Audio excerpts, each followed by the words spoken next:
Breaking news for Oklahoma fans: the men's basketball team will not be undefeated this year. They will not go undefeated. They did, in fact, lose a game on Saturday. Unfortunately for them, it came in blowout fashion at Alabama to open conference play, to open SEC play. 107-79, the result. A loss for Oklahoma in Tuscaloosa, kind of a deflating blowout loss for Oklahoma to open conference play. We're here to break it all down here on the latest episode of In the Paint, a basketball video series by OU Insider. I am Jesse Crittenden. I am joined, as always, by Brody Lusk. And Brody, it's been a couple of days since that game on Saturday, and I think you and I think some people knew that coming out with a victory was going to be a tough task for Oklahoma. It was a really, really tough way to open conference play, but I don't know if either of us expected that kind of game. Just what were your thoughts as it was happening, and now that we're a couple of days from it, how do you view it? Man, I mean, look, I like you said, it was a tough task to go into Bama and beat them, and obviously they didn't get anywhere near it. But to me, you want to look at this game and you don't want to overreact, but also there's some stuff in the game that like getting or giving up 22 offensive rebounds, that is not something you just look past, right? Like to me, that was something, and I think you mentioned this in your tweet about the big man rotation. There's a question mark there. Like the bench points, they got outscored 38-5 in bench points. Jeremiah Fears and Duke Miles combined for three first half points, right? So it just felt like everything went wrong. And then you have Alabama, a really good basketball team, and it just got out of control very quick. It did, and we should give props to Bama, who, quite honestly, I mean, that was a dominant performance on both ends. They're a top five team for a reason. They went to the Final Four a year ago. But you mentioned a few things in there that we need to talk about. And first, let's talk about Jeremiah Fears, because you and I have said this in this series that there's going to be a game where he's 6 points, six turnovers, that type of game. Now, obviously, the final stats look a little bit kinder to him. I think he finished with 16 points, but a lot of that comes in the non-competitive portion of the game in the second half. He goes into halftime with 1 point, 0 of 7 shooting. Yes, let's caveat all of this with it's one game in conference play. We have a very long season to go. This is an 18-year-old who should be a senior in high school, but we did see, look, Bama came out and threw a ton at him, and it was a struggle. And that's the kind of stuff he's going to face in conference play. What do you read? How do you evaluate Jeremiah Fears' conference opener? Yeah, I think what we saw is the length that Alabama had was really making an impact on Jeremiah Fears, and not just Jeremiah Fears, but also Duke Miles. But the way I look at it, we knew there was going to be some rough games, but I think it's been apparent that Oklahoma really can't afford for him to score just one first half point. And it did feel like a lot of shots that he would usually hit weren't hitting. So it wasn't like he was making a ton of mistakes, right? It just nothing was falling. Turnover wise, he only had three turnovers on the game. I view that as a positive. But then the 0 for 7 in the first half and only scoring 1 point. They tried to get him going by giving him those technical foul free throws. And then he was one of two on those. So he wasn't even hitting free throws that well. But I mean, the thing to me with Jeremiah Fears that I think you're gonna need to really see him improve is 3 point shooting. Shooting, I want to say 29.6% from deep. And this is a player who in his high school days was a good 3 point shooter. It's not like he can't shoot. But the shot is just not falling. And when he goes against a team like Alabama with their length, he's not going to be able to make a living driving to the basket. Some games that'll be there, some games it won't. He's going to have to rely on his 3 point shot some. And I think, the Sooners just really need him to start hitting threes. But again, it is just one game, but it was a rough game for him. No, it was, and I think a couple of things. One, this is a game where, and we've said this season is going to depend on how much Jeremiah Fears can mature very quickly in conference play, and just how reliant this team is on him to score. The other part of it is, I mean, you mentioned that, I mean, how good he's been at getting to the rim all year. But what is Bama doing in those pick and rolls? They're blitzing him a lot. They're doubling him a lot. They're aggressive, putting pressure on him. They're not just teams aren't just gonna let him get to the rim at will. And you saw he got a couple of open catch and shoot threes in that first half that just didn't drop. And the other side of it is it's not just Jeremiah. I mean, you mentioned, I mean, Duke Miles struggled too. And it feels, I mean, obviously none of this is gonna, I mean, it's not all on Jeremiah Fears. It's never all gonna be on Jeremiah Fears. But when Jeremiah Fears isn't going, you really need Duke Miles to go. And Duke Miles, it was a struggle for him too against Bama. Yeah, I mean, we've talked about it. They need two out of the three guards to be going. Kobe Elvis had some good moments in the first half, albeit you look at his final stat line, 6 of 14, and then 1 for 7 from 3-point range. He missed a lot of shots, but he did feel like the only guard in that first half that was really creating stuff. But with Fears, it's like his usage rate in this game was off the charts. 39. That's extremely high. He's 17th in the country in usage rate. So the ball is in his hands a lot. I do think he would benefit if Duke Miles or Kobe Elvis, if they're going, it's going to open things up for him a little bit more, take a little bit more pressure off him. So yeah, I was hoping, I think everyone was kind of hoping that, you would see Duke Miles continue that hot streak of play, but it didn't continue. I mean, he was 0 for 2 from deep, couldn't get any threes to fall, and that was kind of the thing with this whole team. I mean, Porter's talked about wanting to shoot more threes and hit more threes. They were 5 for 19 from deep. Probably not the volume they want, and 1 for 8 in the first half. Not going to keep you in a game against a team like Bama that is hitting threes. Let's talk about the other thing you mentioned earlier, which is rebounding. And that's maybe the biggest alarm bell from this game, because you mentioned it. It's not just the 22 offensive rebounds from Bama, which is obviously that's a huge deal. It's a lot of the reason why. I mean, there were times where OU's defense was good I mean, their first shot defense was good, but it's allowing an offensive board, and those are just backbreakers in games like this. And for Bama, those 22 offensive boards, they turn into 25 second chance points. In a game you lose by 28 points, those 25 second chance points, big deal. But it's not just the 22 offensive boards. It's Bama out rebounding OU 51-26. I mean, Bama had almost as many offensive boards as OU had total rebounds.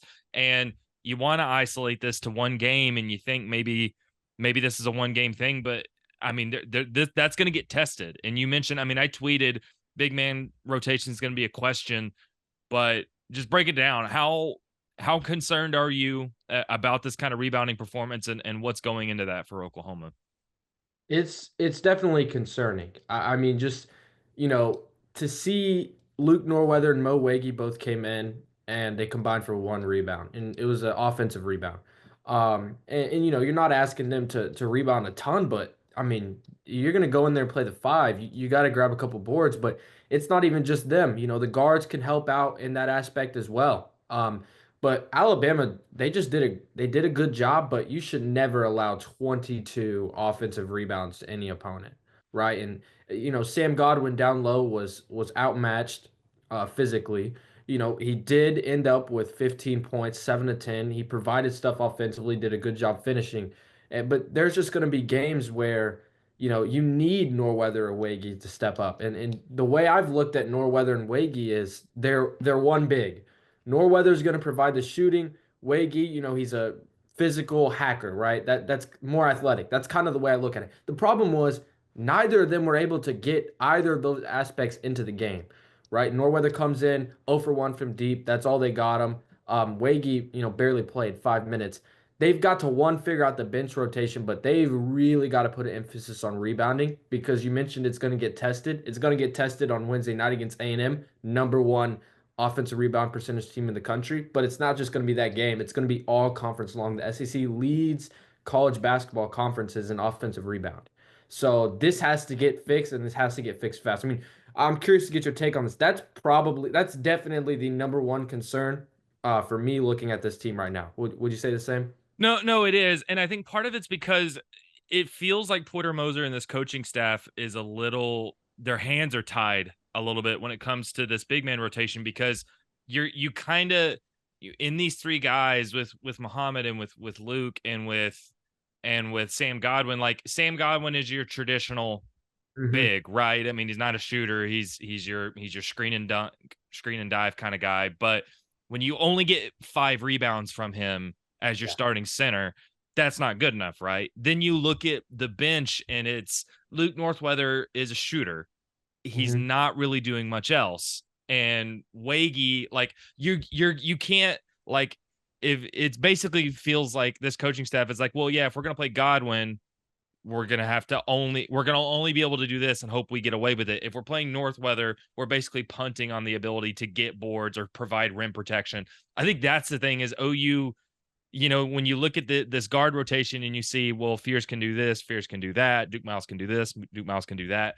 This big man rotation is pretty limited in what they can do, and it kind of feels like whoever they have at center influences everything else. I think that's the bigger concern for me is you're almost completely punting on some of that other traditional big man stuff when you have Luke Northweather in the game. And if Luke Northweather's not hitting, then Yeah. there's really no reason for him to be out there, Yeah, right? he was a big boost in Atlantis when he was hitting, but then you see like what are you getting from him when he's not hitting? But I think you mentioned their hands are tied. They have to be very particular about who is in when what five is in the game.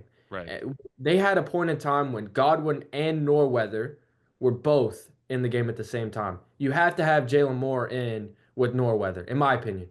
And maybe with Godwin too, right? That like the athleticism that he brings, you kind of have to have in there just to make up for what you don't have in Godwin or Norweather. But Alabama, they're a big team, right? They had Cliff Omarui 6'11. They started Jaron Stevenson 6'11, and then Grant Nelson 6'11. Grabbed 11 rebounds against them, right? So it was a bad matchup, but at the same time, man, they have to figure out what they're gonna get out of the bench rotation. Is it going to be just Norweather? Because right now Norweather's getting 27% of the center minutes compared to Mo Wage's 11, or are you going to make that more of an even split? So I'm very curious to see how they handle that. I definitely think that also has to be addressed very quickly. No, it does. And the reason why, look, I don't think either of us are wanting to overreact to one game right now. The fact that they lost this game by 30 makes it feel like a bigger deal, right? Than maybe it will be in the grand scheme of things. But the other side of it is, and you touched on it already, they're going into your reward or your attempt to bounce back from a tough SEC opening loss is you come home to host number 10 Texas A&M, who just blew the doors off Texas on Saturday. And Texas A&M is not only also a really good team, they are also equipped to attack OU where they're vulnerable, particularly on the glass. I mean, you mentioned this is a Texas A&M team. They're first in offensive rebounding, more than 16 a game. This is a Texas A&M team that is top 10 in defensive efficiency. So you start to wonder these things that we saw against Bama, struggling on the offensive boards. I mean, Fear struggling to get it going. Are we going to see that again on Wednesday? What are you looking for in this matchup, and how can OU shore up some of these issues? Yeah, it's got to start with how does Jeremiah Fears bounce back? I mean, it's a tough ask to have him match up against like Mark Sears and Wade Taylor, probably the two best guards in the SEC right out of the gate. Um, but he's gonna have to score. That was apparent against Bama. You would think, maybe he's a little bit more adjusted to conference play. Maybe they'll find some more way. Maybe he'll just hit his shots, right? It just felt like Bama, he was just a little off. But I mean, the big man rotation is a concern, but I think what it's going to come down to is guard play between Texas A&M with Wade Taylor and Zahuric Phelps, and then Oklahoma with the trio they have. You have to have two of the guards be on. Last game, it didn't really feel like either of them, any of them were on. But also there's the offensive rebound aspect. I mean, you're playing against the number one offensive rebound team in the Right. country. The thing is, Texas A&M can't shoot the three ball well. They're 278th in 3-point percentage. Oklahoma's defense, fifth in the country in 3-point percentage. So you look at that aspect, you have a really good 3-point defense versus a really bad 3-point offense. You would think maybe that could help at least keep them in the game. They're just going to have to make late shots because this will likely be another close one. Well, and that's the thing we should have mentioned too is I think one of the things that was a little deflating against Bama is this is a Porter Moser team. I mean, every year's been different, right? But even when the offense has struggled, and a lot of times the offense has struggled over the last 4 years, the defense is usually there.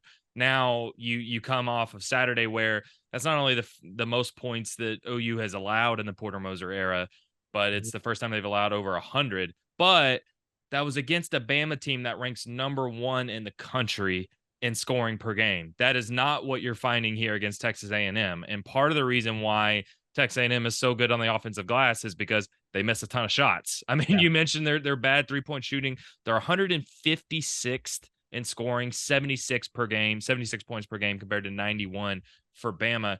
Does that give any hope for positivity at all in terms of we usually know these Porter Moser teams for their defense? Maybe they just have an off night against a really good offense, and now you're playing a team that isn't really going to shoot the lights out or isn't going to score as much against Bama. I mean, is that, or as much as Bama, is that something you can put some positivity or some stock into?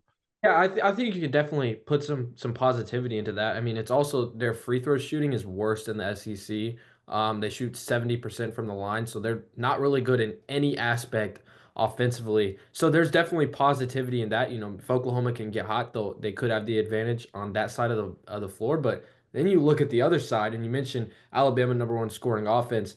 Texas A&M is sixth in the country in defensive rating. So very, very good defensive team, while they may not be as good offensively. So it's almost a complete flip of the last matchup where you have Alabama, a very good offense, and now you have Texas A&M, a very good defense. So I do think it'll actually come down to how much can Oklahoma score, because you're going up against a good defense.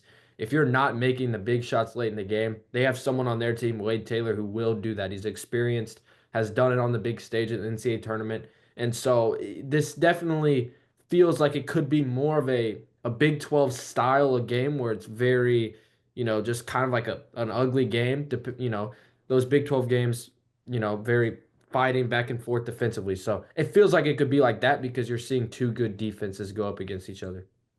When you talk about that, this could be kind of a slugfest, kind of a rock fight. If it comes down to scoring, so let's outside of Jeremiah Fears, Yeah. because we've talked about him a lot. Who's a guy you're keying in on for Oklahoma, particularly offensively when it comes to this weekend, even in terms of just needing a big game for them, or maybe they had a disappointing outing against Bama and you need to see them bounce back. When you look at some of these other guys outside of Fears, who are you watching in this game on Wednesday? Yeah, obviously Kobe Elvis. I mean, 1 for 7 from three. I think that was just a poor shooting night from him. You'd think he would bounce back, but I'm watching Bryson Goodine because he's playing. He played 20 minutes a game against Bama. He shot two threes, and I think we both agree on this. Defense not really his strong suit. He got blown by a couple times. So if he's going to be out there 20 minutes, I think they've got to find a way to get him more looks, because they need more 3-point shooting. They like you're without Jadon Jones, a guy you brought in to shoot the three. You need someone like Bryson Goodine to step up, and then I think Glenn Taylor too. I mean, really, so those two guys on the bench, because Glenn Taylor, that big win against Michigan, he played well. Battle for Atlantis against Louisville, he played well, and then against Bama, his offensive rating was zero, didn't even attempt a single shot. So for me, this might be a little bit more of a boring answer instead of picking someone who's going to score more points. But I'm looking at those role players in Bryson Goodine and Glenn Taylor. No, I'm really glad you mentioned Glenn Taylor. I mean, 18 minutes with not only 0 points but no shots. I mean, I kind of couldn't believe he played 18 minutes. It felt like he didn't play in the game. Oklahoma's going to need more from guys like that if they're going to play 18 minutes, right? Would you tweak the rotation, or would you keep it the same, rolling with Goodine and Glenn Taylor and then Waggy and Norweather? It's interesting because the reality is Oklahoma doesn't have a ton of options in terms of how to change the rotation. The one thing that I would be interested in is, I mean, we basically didn't see Dayton Forsythe, right, in that game.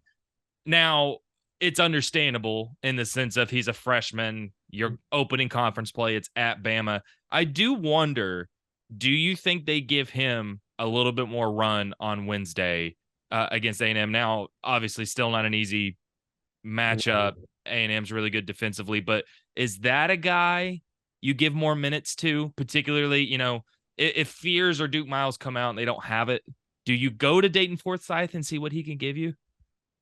I think you do. I mean, even if it's just 5 minutes, not like crunch time minutes, but 5 minutes in the late first half or 5 minutes in the second half. Against Michigan, they brought him in late in the second half, and he was a spark, right? Uh, just from what he brings to the table, he can shoot the ball, which they need more of that.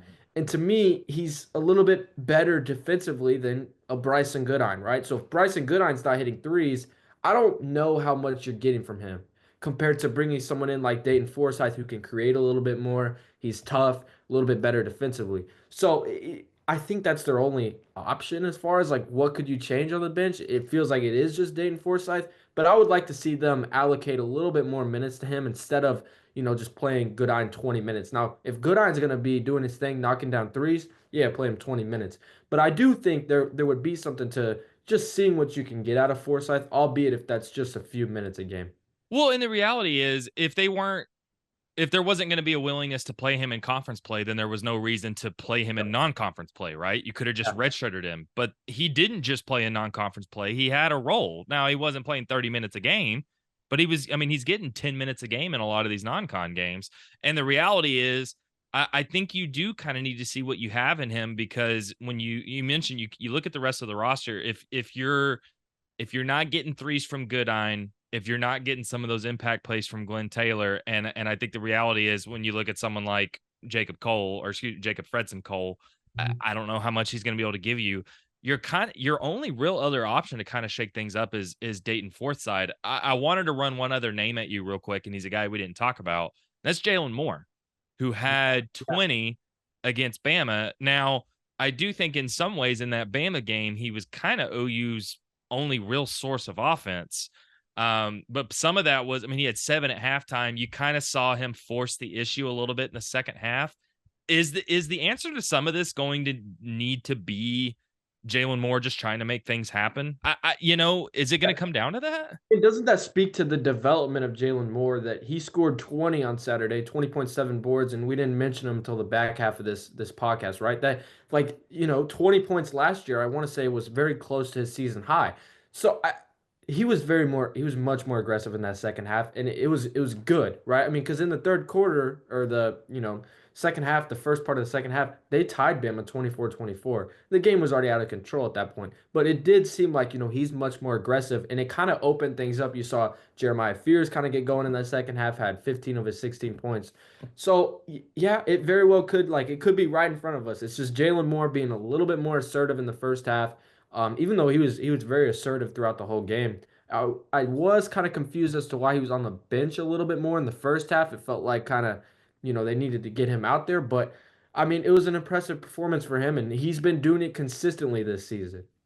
He has. And the reality is as tough as a loss, as tough of a loss as Saturday was for Oklahoma, not the way they wanted to open conference play. The good and bad of this SEC gauntlet is you have an immediate opportunity to bounce back. And if Oklahoma can win on Wednesday against the top 10 team at Texas A&M, you feel really good about things moving forward. That's the benefit of playing in a gauntlet like this. But the reality is we're just one game into this, and Oklahoma's still 13-1.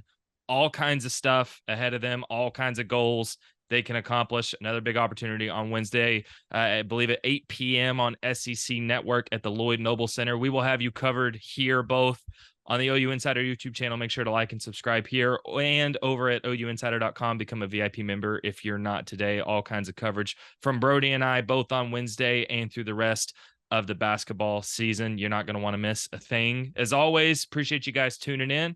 We'll see you guys on the next installment of In the Paint.